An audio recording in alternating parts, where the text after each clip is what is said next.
All right, hey guys, what's going on? Welcome to Lean Green TV. This is episode 2, and it's our chance every Sunday to talk to you about one subject in the vegan world.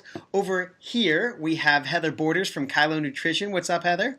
How are you doing? I'm awesome, and I'm really glad to have you guys join us for this. We hope you like them. If you do, leave us a comment. Let us know what you think. Today's episode is brought to you by Clean Green Protein. You can find more about it on our shop tab on our website and use the code LEANGREEN20 if you want 20% off if you're looking for some good protein. And I have to give a huge shout out to my friend Mark over at Plant Beast Apparel. Check out this shirt. It is totally a glow-in-the-dark shirt. You can get it at plantbeastapparel.com. Great guy, great shirt, awesome stuff. All right, Heather, today we are talking about B vitamins. Not only B12, but B6. I want to know what the real deal is, because there's so much swirling around it being the only thing we can't get in a vegan diet. So I guess let's start with B12. What is it?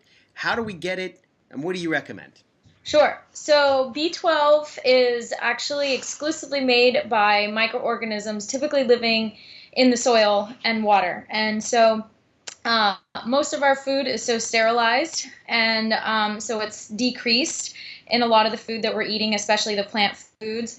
So most people are getting B12 from technically the animals that they're eating, which that's because they're eating the grass and the soil and that kind of thing. So it's more of like a conduit. So for those of us who are eating a plant-based diet, it's really important to supplement with B12. Now, you are going to see it fortified in a lot of foods.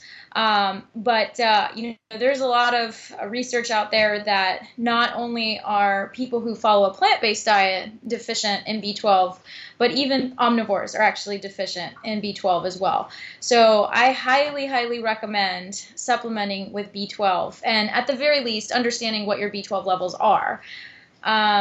So, things typically what you'll hear is people getting tired once you start to have B12 deficiency. And then, it can have some long-term effects as well. So you got to keep an eye on that. Right on. Absolutely. Absolutely. And then there's other B vitamins too, right? I mean, B6 is the one that I always think of. What is B6? I think we can get that from food, right?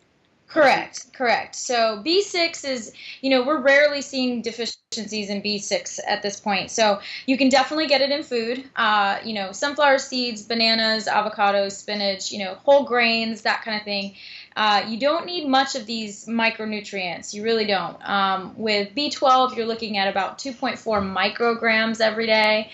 And then for B6, you're about 1 milligram a day, just over 1 milligram a day for men and women. And so you really just don't need a lot. And so long as you're eating a lot of whole grains, fruits, dried fruits, seeds, you're going to be getting enough B6. And very similar to B12 is going to help with, neurological kind of functions.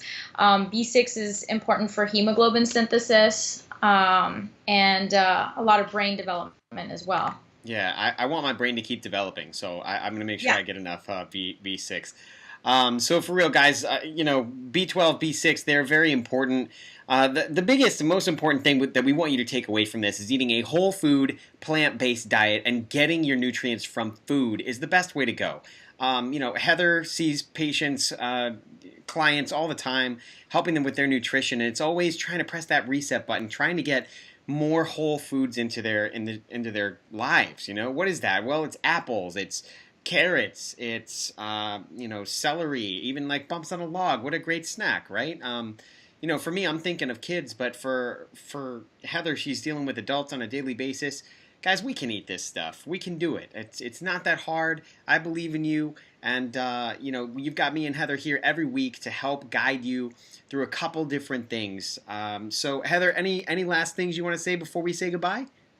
No, again, I think people a lot of times are very worried about deficiencies, and while they can exist, things with micronutrients, you just don't need a lot. And so you just need to make sure that you're eating some plant foods, and everything should be okay. And when in doubt, just make sure you get your blood checked. You can always check for nutrient deficiencies. And the last thing I'll say is, supplementation has its role. So if there is a deficiency and you have tried to address it with food, there is a role for supplementation. That being said, if you don't have a deficiency, I really would recommend against supplementation, just because a little bit is good enough doesn't mean that more is better. So, there really isn't a need to overdo it. Straight from our resident dietitian, folks. It doesn't get much better than that. She is Heather Borders from Kylo Nutrition. I am Corey Warren from Lean Green Dad. And together we are the team that is helping you have a better, happier, healthier life. Have an awesome week, and we will see you next week right here on Lean Green TV. Bye.